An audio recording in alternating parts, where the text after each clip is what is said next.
Sabay-sabay natin alamin ang mga kaganapan na nangyayari sa ating bansa.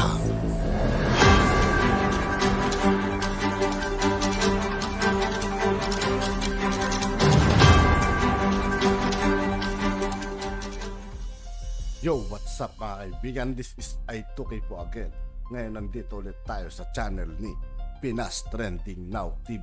Dito ulit tayo magbibigay ng komento at reaksyon. Kaya samahan nyo ako guys. Let's go!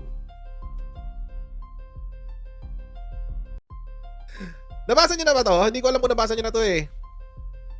Na lamang na naman si Tulpo. Lamang na naman si Tulpo sa survey guys. Ano bang kabobohan to? Bakit ganon? Bakit ganon guys? Anyway, top 2 pa rin. Well, what's new? Top 2 pa rin sila. Pero, unti-unti lang nalampasan si Sara. 1%. 1% lang naman guys. Puntahan natin yung survey. Ito yung survey, ito yung picture ng survey. Hindi nahanap ko yung actual survey, hindi ko makakita. Ito lang nakakalkal ko eh. Ayan. Sino daw boboto mo sa 2028? Sabi, ito presidential survey na to. 35% ang sabi si Raffy Tulfo. Ganito na ba talaga kababa ang standards ng Philippine voters, guys? Sana man lang, di ba? Taas-taasan natin ang standards natin, guys. Medyo taasan natin ng konti. Kasi tumaas na kay PBBM eh. Tapos ngayon, bababa nyo na naman. Ano naman tayo, guys? Baka naman gusto nating gandahan pa yung prospects natin. Raffy Tulfo, number 1 with 35%. Sara Duterte, 34%. So, 1% difference lang naman. Maliit na bagay. Madaling yan. Madaling mahabol, kumbaga. But, alam nyo mga kotsero, kung titignan nyo na lang yung numero, yung breakdown ng numero. Ito, yung kay Tulfo yung nasa taas, yung kay Sara yung nasa ilalim. Sino na lang ang kumakarga kay Sara? Sino na lang ang kumakarga sa kanya? Mindanao. Mindanao na lang guys. Ay, bumaba. Mindanao na lang guys ang kumakarga sa kanya. Maaga pa.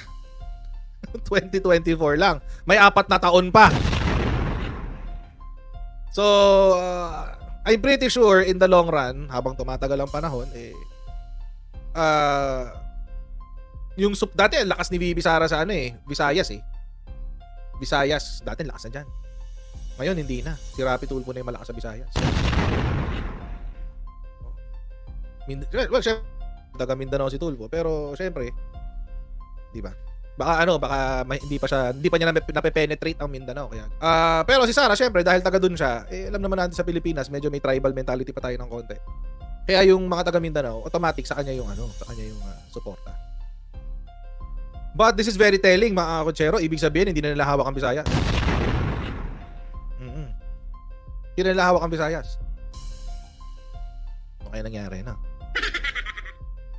Ano kaya nangyari? Ba't hindi nyo nahawak ang Visayas? Dati lakas sa Visayas Ngayon, hindi na malakas sa Visayas, no? Although, yun ang talaga yung humata kay Sara yung Mindanao. Kasi, si Tulfo, 41% sa NCR, lamang siya dito kay Sara.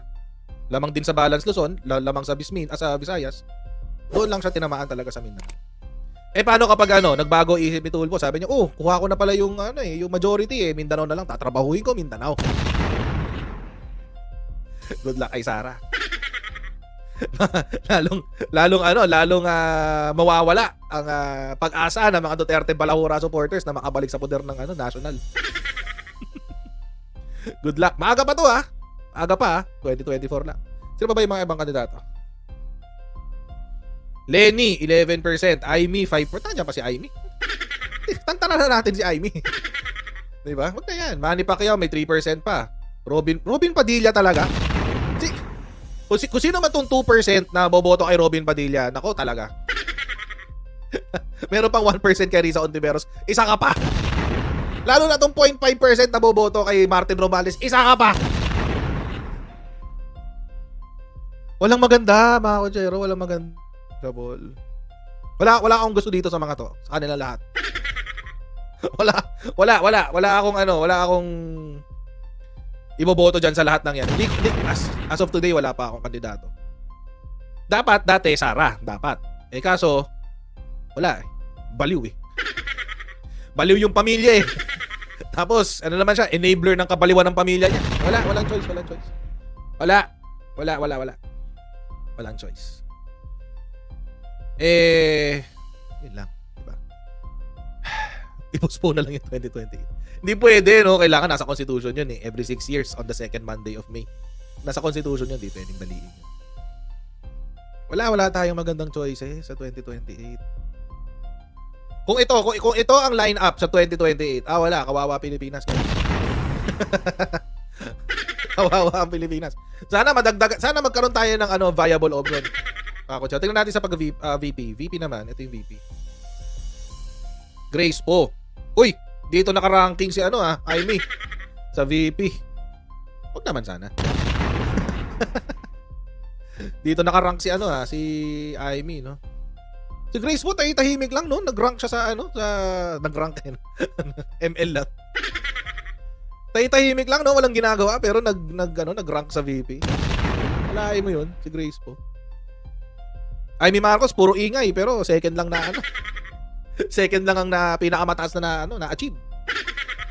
Puro ingay pa yan, partida.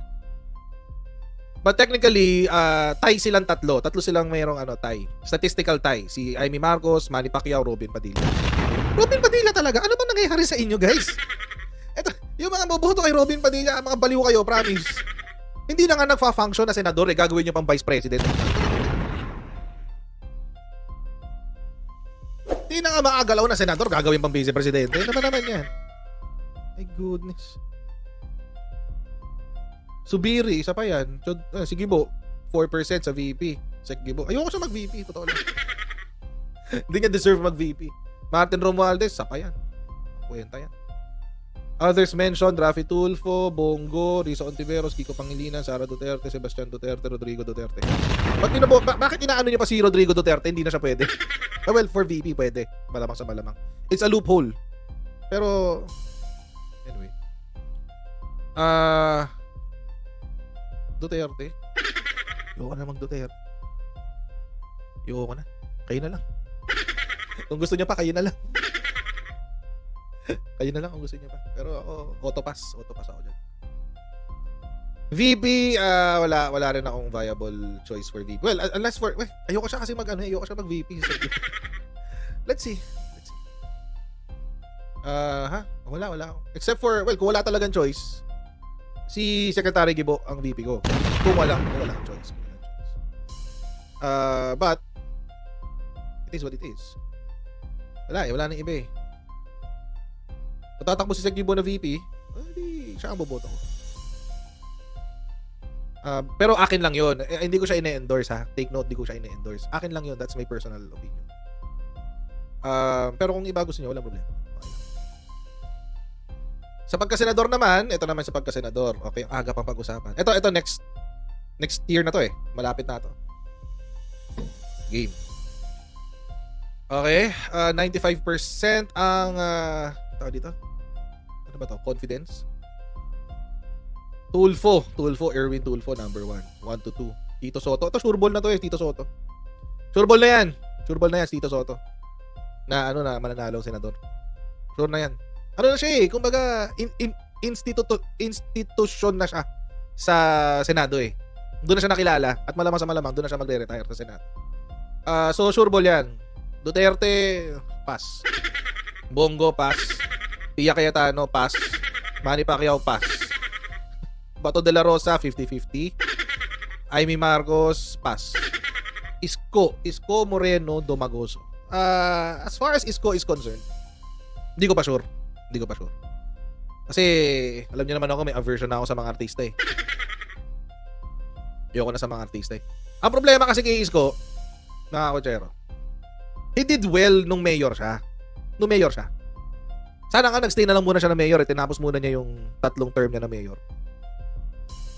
Kaso nga lang, nangarap siya maging presidente. Well, it's his choice. But, he did well as a mayor. Kaso, again, Senate is a completely different ball game. Kailangan mo talaga dyan na matinding utak. At natuto na ako sa pagkakamali ko kay Robin Padilla. So dahil lang artista siya, parang Tingnan natin.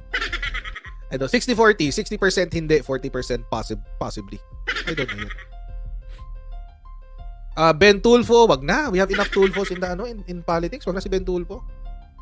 Baka mamaya may Montulfo pa dyan. Huwag na sana. Bong Revilla, pass. Abby Binay, pass. Ping Lacson, pwede.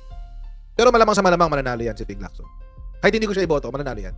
Kasi parang si Tito Soto yan eh. Institusyon na yan ng Senado eh. So, malamang sa malamang mananalo yan. Kahit hindi ko iboto yan. Willie Revillame, pass. Lito Lapid, pass. Doc Willie, 50-50 ako kay Doc Willie. Although kung hindi tumakbo si VP Sara nung eleksyon, baka siya yung VP ko na binoto. Itong si Willie O.